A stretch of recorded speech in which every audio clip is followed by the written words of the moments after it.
मोनसे समनि बर'नि दैदेनगिरिफोरजों समान समान ओंखारना हाबा मावबोनाय हिरेनया पाट्टवारिया हरखाबै रुंसारि जाबाय।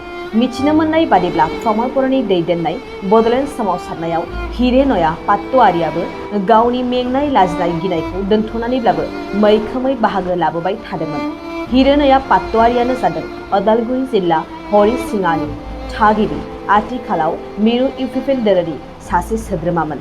नाथाय बिथाङा हरखाब बे बुहुमनिफ्राय अरायनि थाखाय बिदाय लाबाय।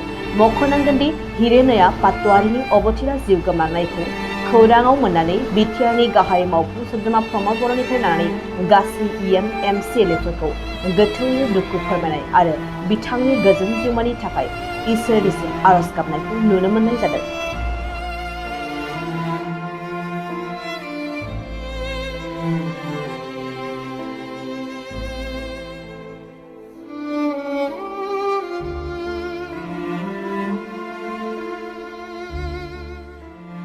नोंथाङा देहानि सानाय सुनाय बेरामनि जेंनायाव गोग्लैदों नामा?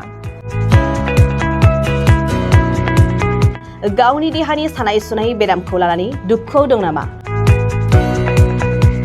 मोनसे गोजोनथाव खौरां, नोंथांनि देहायाव बायदि रोखोमनि सानाय सुनाय दंब्ला नोंथाङा जिंगा दासि। एसआइ निउर' थेरापि, बेयाव नोंथाङा गावनि देहानि सानाय सुनायखौ गोरलैयैनो फाहामनो हागोन।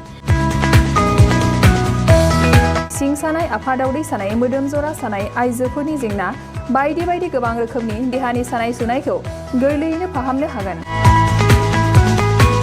एसआइ निउर' थेरापिया चिरां जिल्लानि बेंटल गला नं 5 आव दं आरो बे एसआइ निउर' थेरापियाव नोंथाङा गासै देहानि सानाय सुनायखौ गोरलैयैनो फाहामनो हागोन।